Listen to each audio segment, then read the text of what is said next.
And I guess we are go. So, hello, Gale Pooley. It is lovely to see you. How are you? Where are you? I'm doing great. I'm sitting in my office at BYU, Hawaii, on the island of Oahu. I'm Uh, very envious, and I think that a lot yeah, of our viewers are going to be equally envious. yeah. Aloha Econ. That's my program here.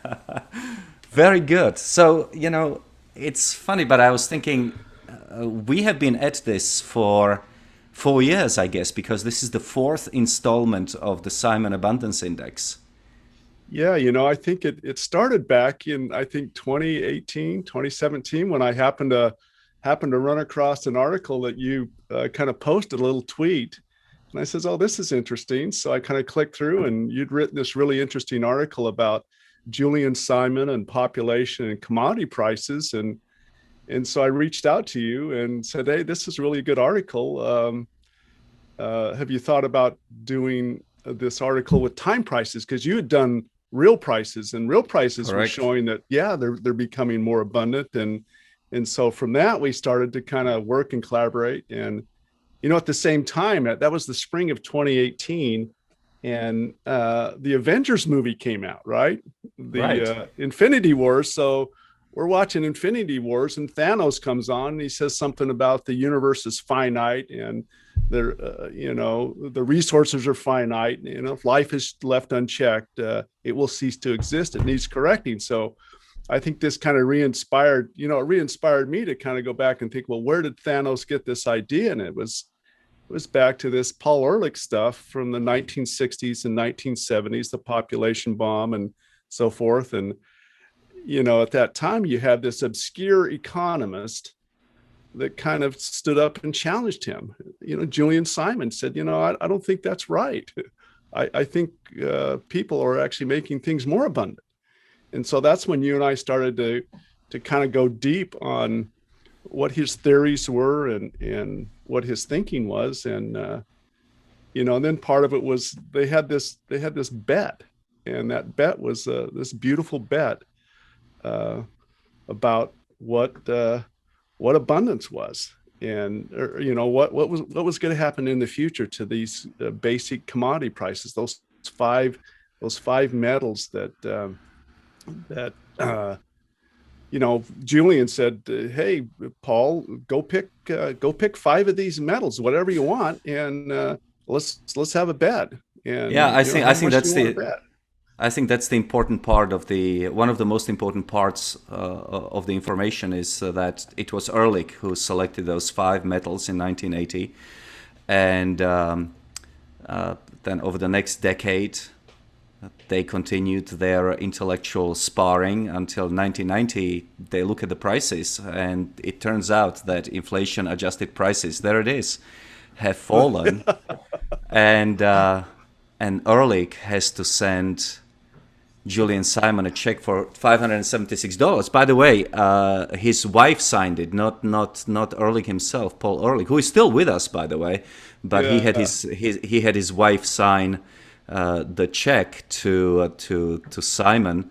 But I think that what I want to go back to is the fact that you have basically approached me to say, well, real prices are fine, but let's look at time prices, and let's look at the prices of commodities in terms of time price. So let's start there maybe and talk a little bit about the Simon Abundance Index, because of course on Thursday when we release this video, by the way, this is going to be not just the first time that the two of us do a podcast, but it's also the first episode of a new Human Progress podcast that I'm doing. But we'll be releasing this episode on Thursday alongside with the Simon Abundance Index, which we publish annually on 22nd of April, which is the Earth Day, right?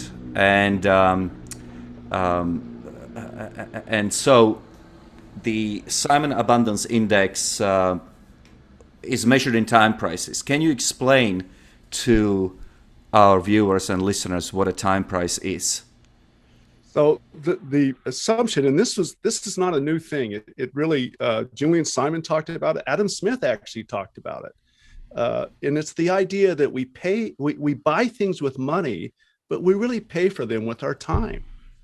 And so time is really this measurement that we should be using. The money price is interesting, but the time price is really what counts. And to get a time price, you just take what's the price of the thing divided by how much you earn an hour. So if the price is $10 and I'm making $20 an hour, the time price is a half an hour or 30 minutes. So if you convert things from money prices to time prices, you start getting a much more objective measure. And then you just look at how much time things cost you. So if it cost me 30 minutes last year, but due to the changes in my wages or the changes in the price, now it's only 20 minutes. It's that change in time price over time that really should be important to us. The other thing that's valuable with time prices, there's two big things that happen. First of all, innovation. When innovation happens, it shows up in lower prices, but it also shows up in higher wages. So to more fully capture the effect of innovation, a time price is showing you the price of the thing, but it's also showing this change in wages. And as long as your wages, your hourly wages are increasing faster than prices, then your time price is going down. And you are left with more time. You are left with more time to do other things in life. Right. You either get the same amount for less time, or if you hold time constant, how much more do you get? You know, if I spend an hour to buy bananas a year ago and I can get 5 pounds of bananas, and I spend an hour today to buy bananas and I get 10 pounds of bananas, my abundance, I get twice as many bananas per hour. It's like the rate per hour that we really ought to look at. And the other issue that I've always had is with this idea of moving from nominal price to real price. What is that GDP deflator? Who decides that? And there's a lot of contention and subjectivity that goes into making that adjustment. So you can remove all of these GDP deflators and CPI and, you know, parity adjustments. You move all those off the table and you can ignore all those. And not only can you ignore those, you can go to any country and use their currency and their hourly rate, and you can get a time price. And you can go to any time and do it. So I can go back in history and say, what did things cost in 1850?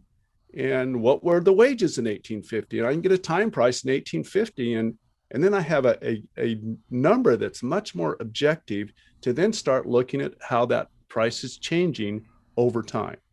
Right. So just to reemphasize, time price is nominal price in that moment in time divided by nominal hourly wage rate, say in 1980, since our Simon index goes back to 1980. And then you do the same thing in 2020. You look at the nominal prices of resource divided by nominal hourly wages, and the difference is basically your abundance, right? It's a measure of abundance. So the other thing that we did is, you remember there were 5 metals originally: copper, chromium, nickel, tin, and tungsten.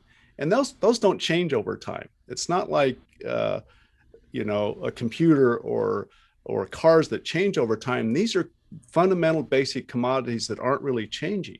So you don't have this change effect in the thing that we're looking at. So I think it was important that we elected to go with these fundamental basic commodities. A barrel of crude oil today is the same barrel of crude oil it was in 1980. So we were holding these commodities constant. And then the idea is, look, if we're looking at the time price and the time price is decreasing, what that means is that abundance is increasing. Right? It takes me less time. It means I get more for the same amount of time. Right. And, if something falls by 50%, it means for the same hour, I get twice as much. If it falls by 75%, it means I get 4 times as much. And if it falls by 90%, I get 10 times as much for the same hour. So there are 2 things that I just want to clarify for the viewers, and that is that not only is tungsten and zinc and all those metals, that they are constant, but of course time is a great constant, right? So we are really taking all the uncertainty in measurement out of measuring resource abundance. It's just time and whatever the commodity was 20 years ago, it's the same as it is today. Again, be it oranges, bananas, crude oil, or zinc. And we have 50 of those, and those are the basic 50 that we measure every year. So if one of the criticisms of the original Simon Ehrlich bet is it was too short. It was only 10 years, and it was only these 5 things. And so we said, well, let's expand it and include energy, food, these materials, the metals, and and minerals. So we've got, if you want to start a new civilization, what do you want to take to your island? These 50 items really kind of represent what you want to take with you. Right. And so we broaden it to these 50 items. And then we also lengthen the time of the analysis. So it wasn't just 10 years. Now it's 40 years with 40 years right. worth of data that we looked at. And the big finding of this year's Simon Abundance Index is that for the same length of work, same hours of work, same amount of effort, if you will, if you could buy just 1 unit in our basket of 50 commodities in 1980, you can now buy how many units? About 4. About 4. So in the 40 years, right. So in the 40 years, your purchasing power as a result of an hour of labor, say for example, an hour of work. Think of it as your time purchasing power. Right. You get 4 times as much. 4 times as much. So in 4 decades, you get 4 times as much. And that, as we explain in the introductory essay to Simon Abundance Index, means that abundance is increasing at 5% annually, which means that, yeah. So what we do is we look at these commodities and we calculate how much they're increasing in abundance, how much more abundant they're becoming in terms of their time price. But then we also add this other factor that was very important for Simon and Ehrlich, and that was population to the analysis. And we say, look, if you're becoming more abundant, everybody's slice is getting bigger, but you're also getting more people on the planet, so the pie is getting bigger. So both the slices are getting bigger and the whole size of the pie is getting bigger because we've added what? About 75% more people are on the planet today than in 1980. And, so let's stick with this slice analogy. So our research into resource abundance is really divided into 2 levels. We look at the personal or individual level, we call it the personal resource abundance, and then we look at a population resource abundance. And the best way to differentiate between the two is to say that personal resource abundance is how much bigger slice of a pizza you are getting, but then population resource abundance is how big is the overall pizza pie that the world is producing. So let's stick for a moment with the personal analysis. And in this year's index, what we found was that time prices of the 50 commodities fell by 75% over the last 40 years. Correct? Right.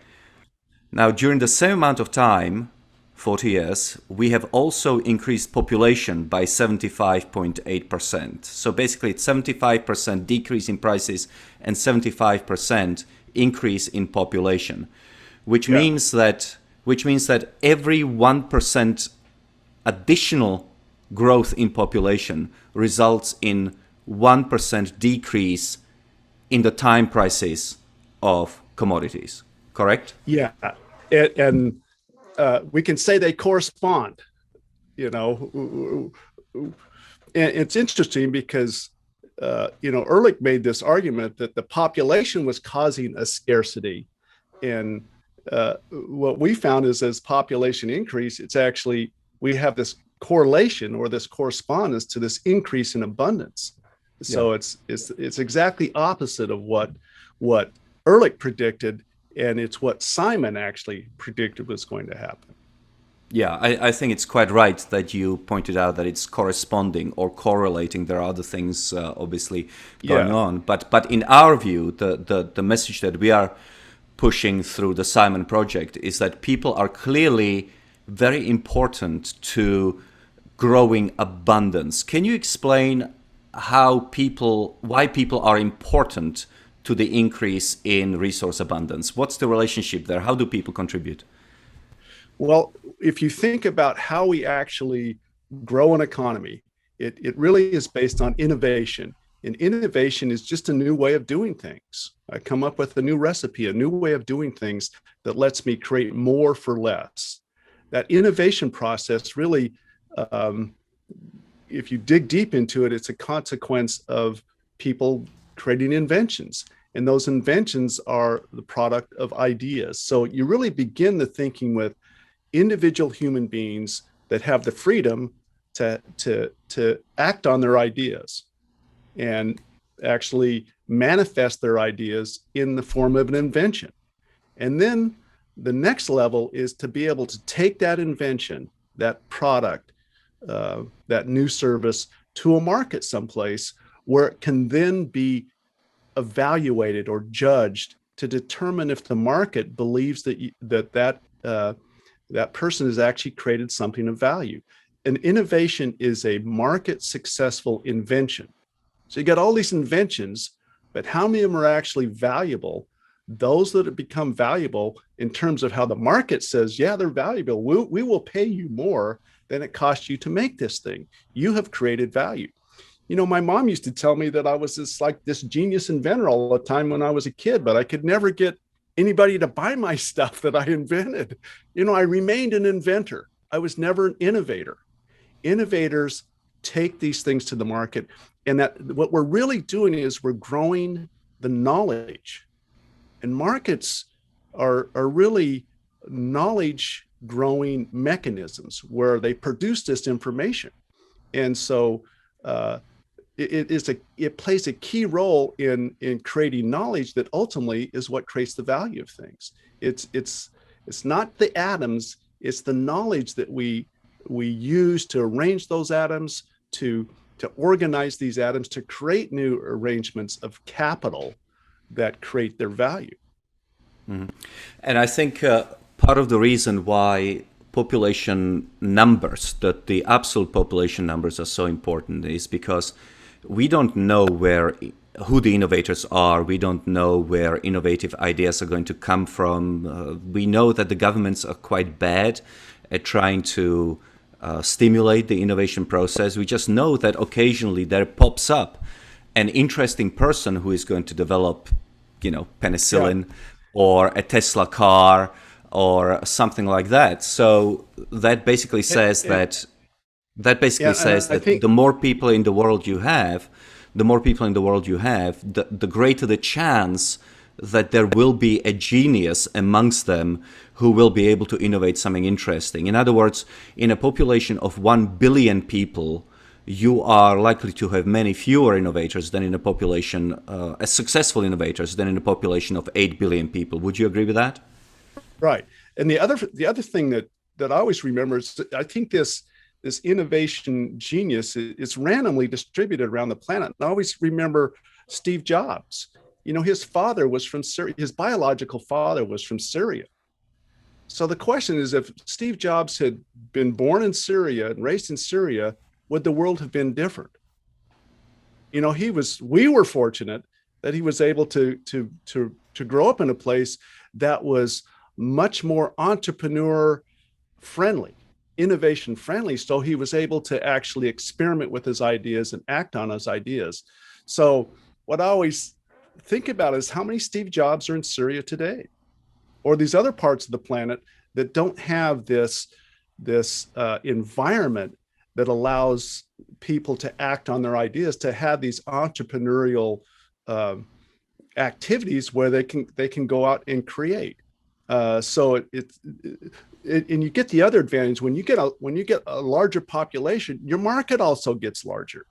Yeah. And what that means is if you have an idea that has a really large fixed cost to do the first unit, but a low marginal cost, if you have a much larger market, then suddenly those ideas become feasible, because now instead of selling it to 100 people, I could potentially sell this to 1,000 or 1,000,000 people. Therefore, it becomes much more feasible. So you get the two benefits. You get larger population, means you get more of these geniuses that Yeah. can innovate, and they also have a much larger market with which to be able to try to sell their products to. So And of they course, actually have this virtuous uh, relationship with each other. right.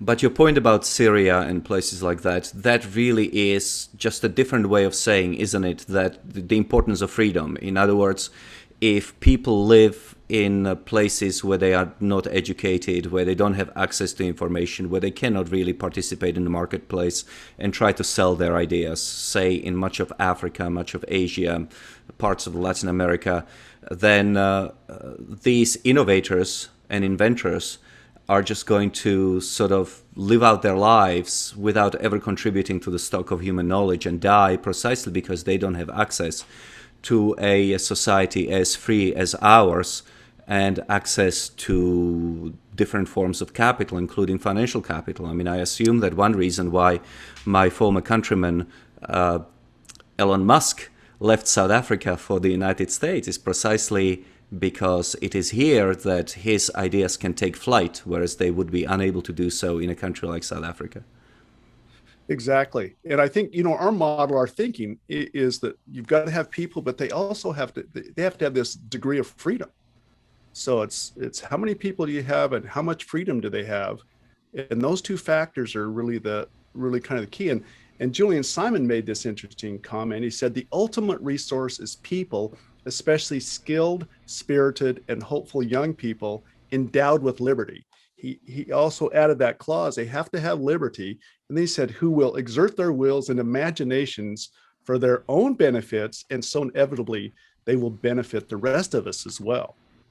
Yeah. So And so all of these innovations increase human productivity, which then translates into increasing wages around the world. Wages are directly tied to productivity. And when you have, and we capture those increasing wages in time prices. That's what real prices don't do that. So if you just look at nominal prices, then that tells you nothing. If you look at real prices, well, that tells you something, inflation adjustment and so forth. But if you want a real sense of abundance, you have to look also at increases in wages, which real prices don't give you.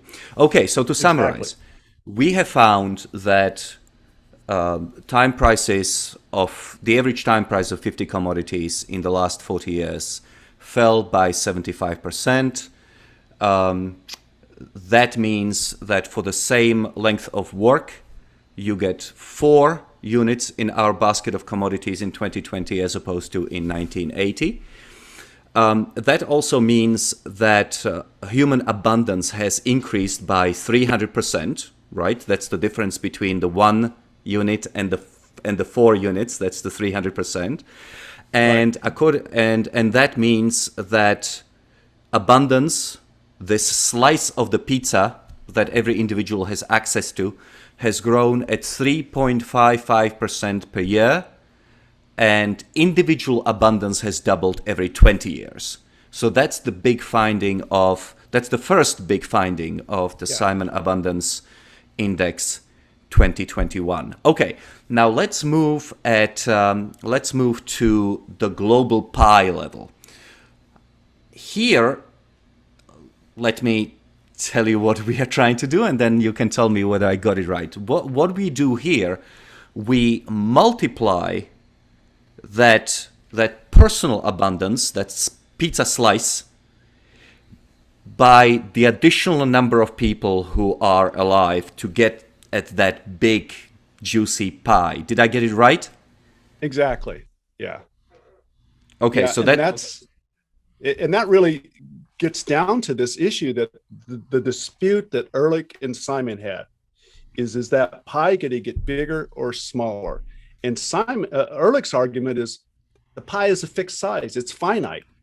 Thanos, it's finite. You add more people to it, means everybody's slice gets smaller. Well, that is true mathematically, but the assumption was, is that resource pie really finite?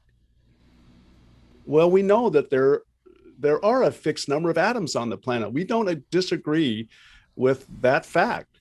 What we say is it's not the number of atoms that count, it's the value of those atoms. And that value is really a function of knowledge that is a consequence of entrepreneurial activity in markets. That's where the knowledge gets created. In other words, the atoms get rearranged, right? Right. To produce something more valuable. Yeah. Yeah. Cesar Hidalgo, economist that was at MIT, made this really interesting observation. He goes, you take a $2 million super sports car and you drive it down the road and you crash it into something, all the atoms are still there, but the value disappeared. Right. Because it's the arrangement that counts. And that's where we're trying to help people understand that don't let the physical counting of things obscure or confuse you about how our economy is doing, because it's not the physical thing that counts, it's the value of the thing. And the value of the thing is a function of a time price. The price is more important than the quantity. And then go beyond the money price to the time price, and then what's happening to the time price over time. It's really that calculus of the time price over time. What is happening to that over time? And then on the global level, you're adding more people into this equation. So you have more people creating more resources. Everybody's slice is getting bigger and you're getting more people. So the total size of the pie is actually also increasing. So when you look at it from that perspective, and that's really what our index does, is it says, if each person gets 4 times as much and you've got 1.7 times as many people, right? You've added 75% to the population. So instead of 1, you have 1.75. And instead of 1 unit, now you have 4 units. Like, well, what's 4 times 1.75? That will tell you how big that pie is now in 2020 versus what it was in 1980. Correct. So 4 times 4, the 4 units that we introduced in the first half of this podcast, times 1.75, which is, today in the world we have 175% of the population that we had in 1980, equals 708. That's essentially the Simon index. The Simon index in 2020 has reached a level of 708%, which means that it reached the level of, remember the index, we started at 100. So we said the index in 1980 is 100. What did it go to when you consider both the time price of the resources and the additional population? It was at 100. Now it's at 708. So it's increased by 608%. Correct. Over that period of time. Correct. So the world is basically 6 times more abundant in resources than it was in 1980.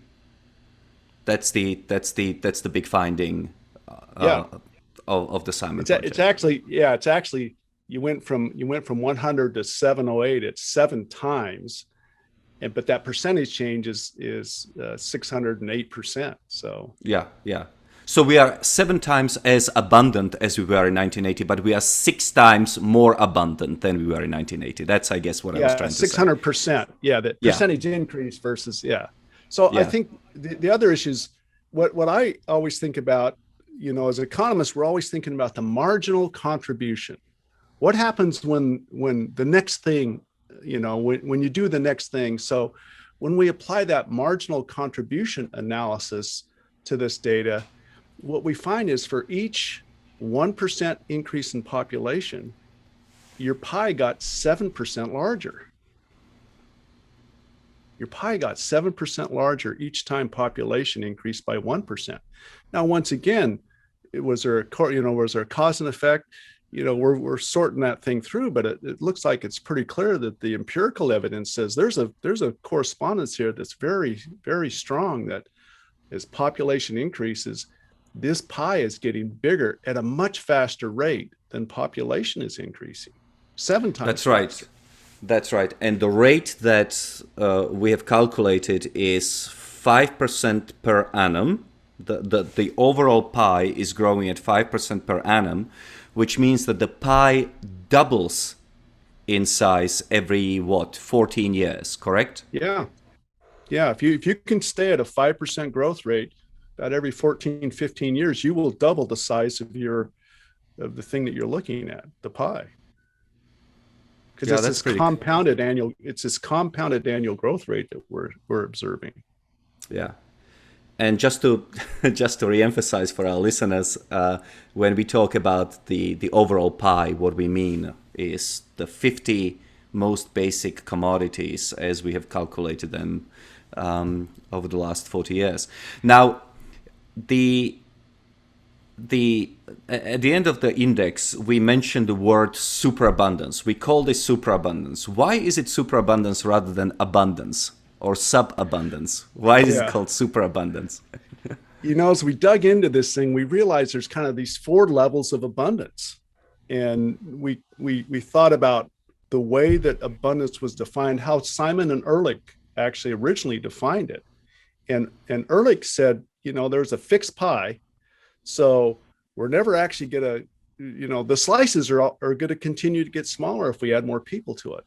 And right. So if you think of that in terms of Ehrlich's definition, it would be you actually have a decreasing abundance. Now, if you can start to begin to add population, but the slices are actually starting to not shrink as much, then you have this emerging abundance area.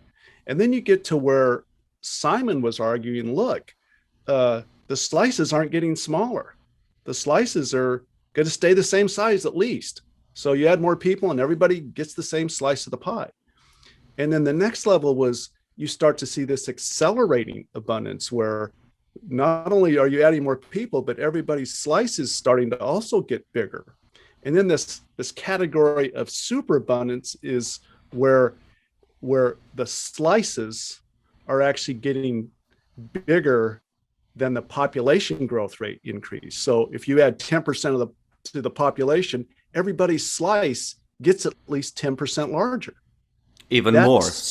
Yeah, even more, at least 10%. You transcend into this superabundance zone where it's like, let's have, every time we add 10% more people, my slice gets 15% bigger. That's superabundance. Slices, the size of the slice is getting larger faster than the size of the population is growing, which is making your whole pie just. Well, it's a lovely thing. It's a lovely thing, and a good antidote to all the negativism and gloom that that so many people hold and believe in. And I should perhaps mention that you and I have finished a manuscript of a book called The Age of Superabundance. So we are talking to a couple of publishers, and we have a book agent. So hopefully we are going to sign up with a publishing house in the foreseeable future and have the book out before the end of the year. So we'll urge people to buy it. But the book goes much further than the Simon Abundance Index, correct? Yeah, we go much deeper. We actually go back to 1850, and we expand our data set. We look at other products. We compare bicycles, for example, between today and 100 years ago. My grandpa used to always tell me, when I was a kid, I'm a grandpa now, so I can do this.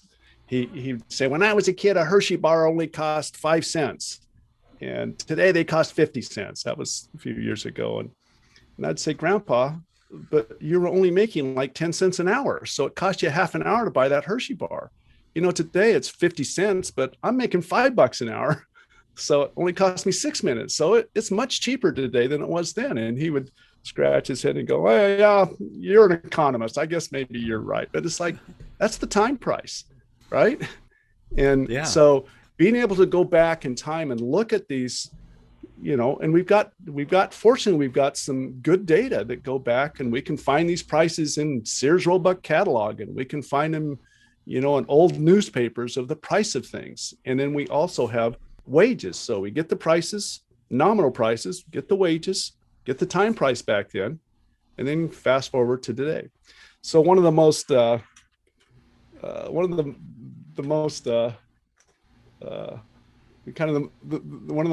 most beautiful thing I found was the price of sugar, the time price of sugar, 1850 to today.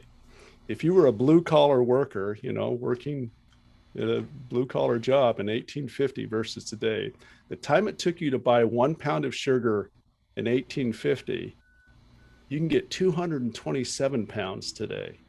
That's extraordinary.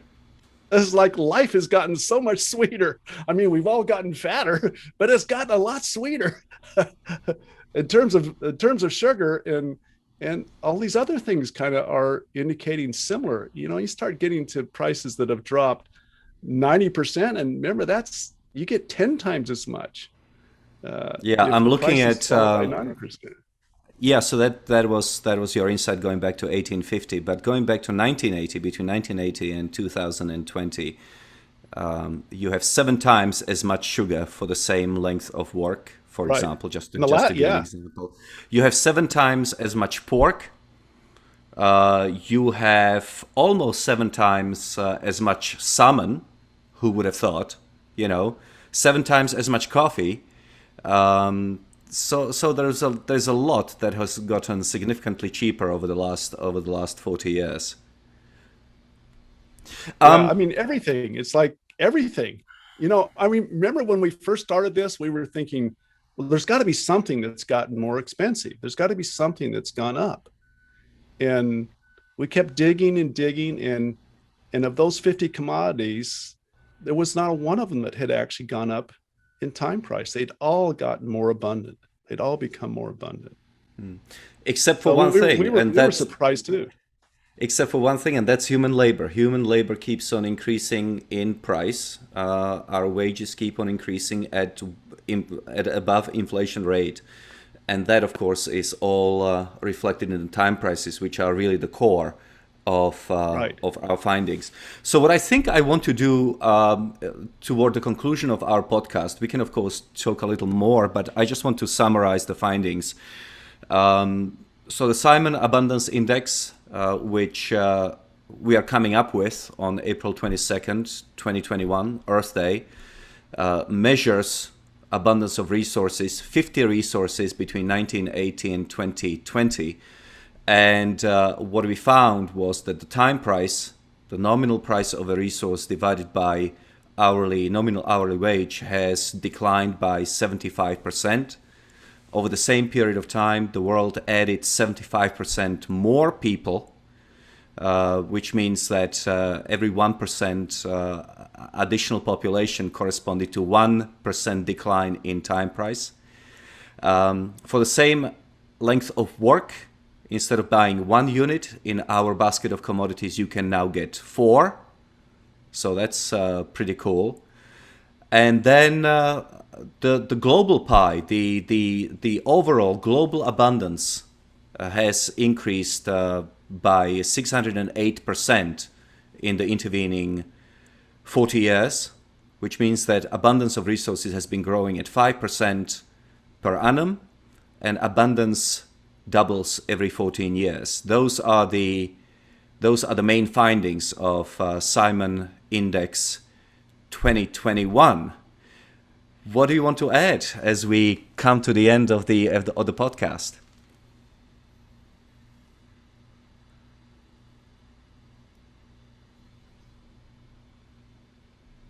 I lost you. There you go.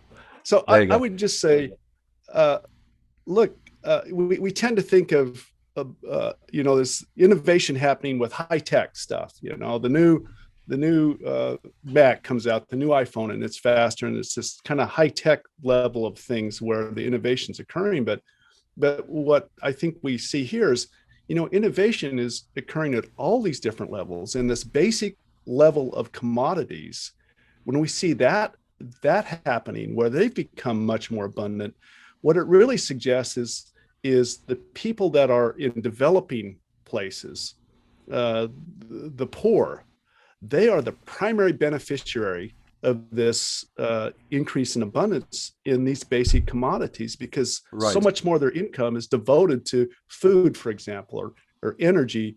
And when those become more abundant, they spend much less time uh, devoted to doing those kind of activities. You take somebody from 1960, for example, wheat and rice have both become 8 times more abundant since 1960. Well, if I'm living in India in 1960 and I spend 8 hours a day working to earn the money to just, sustain my life, today I only have to work 1 hour. And, so being able to lift those people out of that deep poverty because of this abundance, and you're giving them all this additional time now to pursue other things. That I think is the big the big thing in my mind, is that you're lifting these people at this basic level out of this poverty. And look, internet speeds uh, probably doesn't make a big difference to somebody that's in the Congo or in a rural area in India. I mean, it's kind of important, but what's more important is, what's the price of food and energy today, and is that becoming more abundant? And I think that's what we're really seeing, is this abundance that's lifting us, and lifting the world out of these conditions of poverty. Uh, it's really astonishing. It is astonishing, and I think we might as well come clean to our viewers and explain very briefly why this is important, just beyond sort of intellectual interest that you and I have in this. And that is that there's a lot of negativity and pessimism around the world, where people think that things are becoming worse. But if you can show empirically that things are becoming cheaper, actually, at the level of resources, the resources are more abundant, I hope that it will raise one question, a number of questions, but one of them could be like, why, for example, aren't some of these gains seen in some places? Like, for example, if we have all of this abundance going on in terms of natural resources, why doesn't it translate also to abundance of, I don't know, healthcare or textbooks or education? What is it that makes abundance function at one level but really doesn't lead to greater abundance at another level? And maybe we can talk a little bit about that. What are the impediments to seeing these improvements happen across the economic spectrum? And obviously, one argument that I would have is that the market mechanism and innovation is not allowed to proceed at a very fast pace in certain sectors of the economy, including healthcare and education. What do you think about that? Yeah, here at BYU Hawaii, we've got students from 70 different countries. So we get these kids from all over the planet to come here, and they experience kind of Hawaii, and the abundance that we have here. And I've got a number of students from Philippines, and they're these hardworking, trying to figure out how to improve their economy if they go back to Philippines. And I've always kid them, and I say, you know what the number one export of Philippines is, right? And it's like, well, is it rice or what is it? I says, no, it's Filipinos, because you can take a Filipino from Philippines, you put them any place on the planet, and they get rich. Why can't they get rich in the Philippines? What's the deal? Is it the weather? What is it?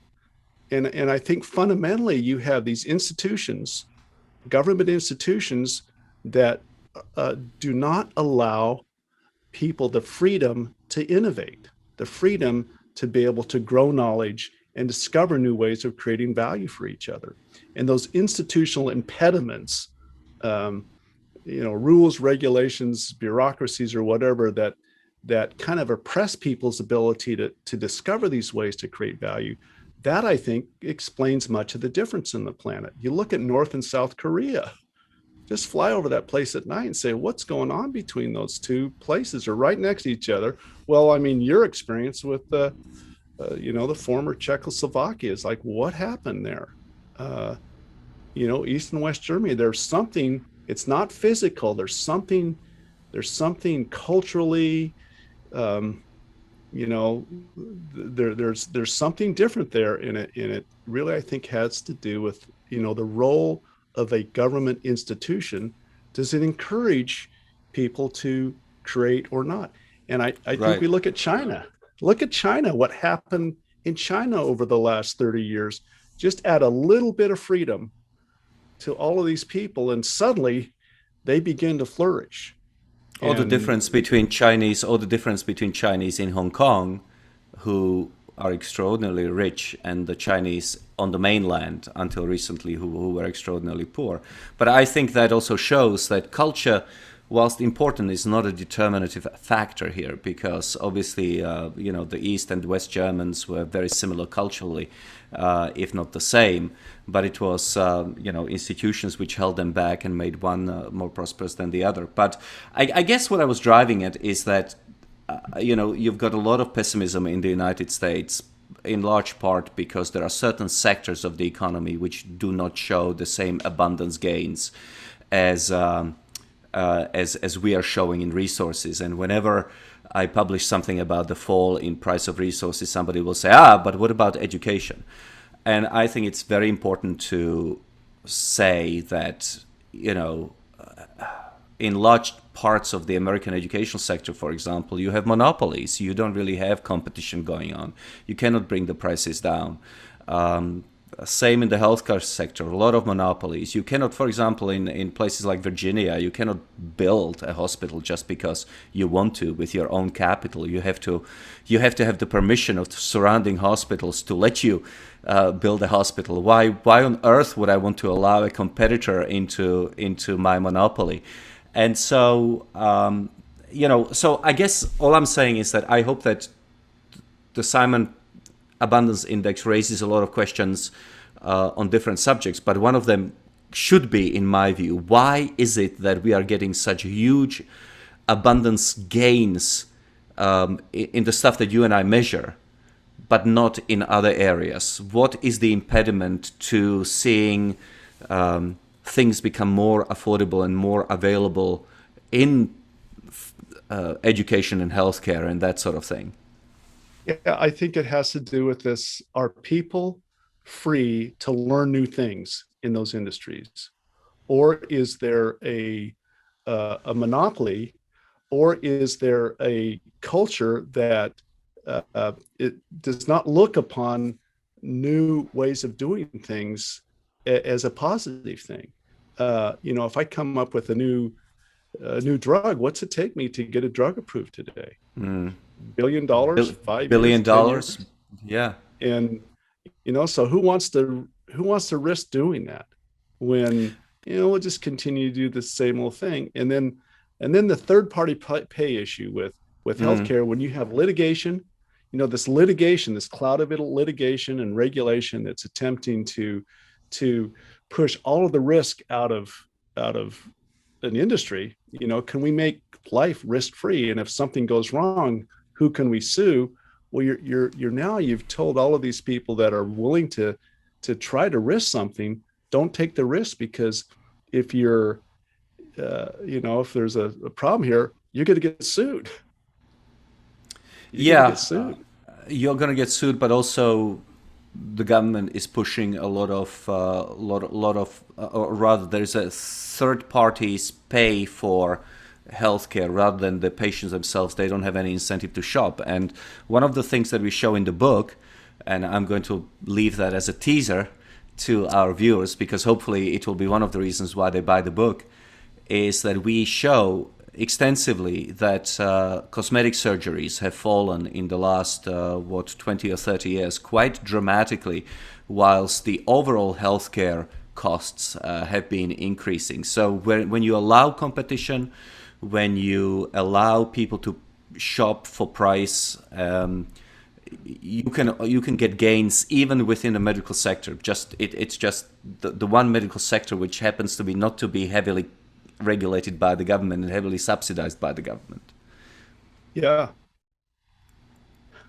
So what shall we end on? We have the Simon Index out on Thursday, April 22nd. Hopefully, some of the press will take note of it. We will promote it heavily on Human Progress social media, and I think just people, please become familiar with the facts. The facts tell a story. If you take the time to look at the facts, and the key element there is, what do things really cost you, and what did they cost you yesterday, and what did they cost you 40 years ago, and is there anything that is more or that's less abundant today in terms of the time that it costs you than it was 40 years ago. And if you think in that perspective, I challenge you to find something that's more scarce today. And once again, you've got these temporary shortages. We have bad weather in Florida, and the price of orange juice is going to go up. But that tends to kind of, supply and demand tend to kind of push that back into a price that continues to show this underlying trend of abundance. yeah, and people often internalize those gains, and they become the new floor, and then they evaluate additional gains from that new floor rather than how far you've come from the original position. Like whenever gas goes up for motor cars, people write about it all the time. We are running out of oil, it's becoming expensive, the economy is suffering, and that sort of thing. But when oil prices go down, as they have throughout last year, nobody writes really articles about it, or very few people point out that we are becoming better off and more abundant because of those changes. Look, I think that if you want to change the world, you have to know the basic facts about it. And if you are confused about the facts and the relationships between the causes and effects, you can actually change the world for the worse. And so our work is an antidote to some of the most pernicious, anti-humanistic ideas out there, which see human beings as a problem, which are borderline genocidal in a sense of people advocating for elimination of population growth, or seeing human beings as a problem. Whereas the argument that you and I advocate is that humans are solvers of problems, and hopefully that will continue into the future, provided that those humans are also endowed with liberty to try new things and then sell them in the marketplace. What I'd also tell viewers to consider is, your book. I'm always showing my students your book, and you got 78. You got 10 big trends, but you got 78 of these trends here in this book, and it's get familiar with the facts. What's really happening with some of these things, and it's a very, very quick, easy way to become familiar with what's really happening. And so your homework is you got to read this first. Then when our book comes out, you got to read our book. Fair point. Gale, thank you very much for taking the time. It's been great fun working on the book with you last year, and hopefully we'll have it out before 2021 is finished. But more importantly, right now we have this Simon Abundance Index out. I urge people to take note of it. If they have any questions, please reach out to us. We are happy to do interviews, write op-eds, and that sort of thing to promote this notion that the world is actually becoming more abundant rather than less abundant. More Simon, less Thanos. That's great. Thank you very much, All right. Gale. Okay.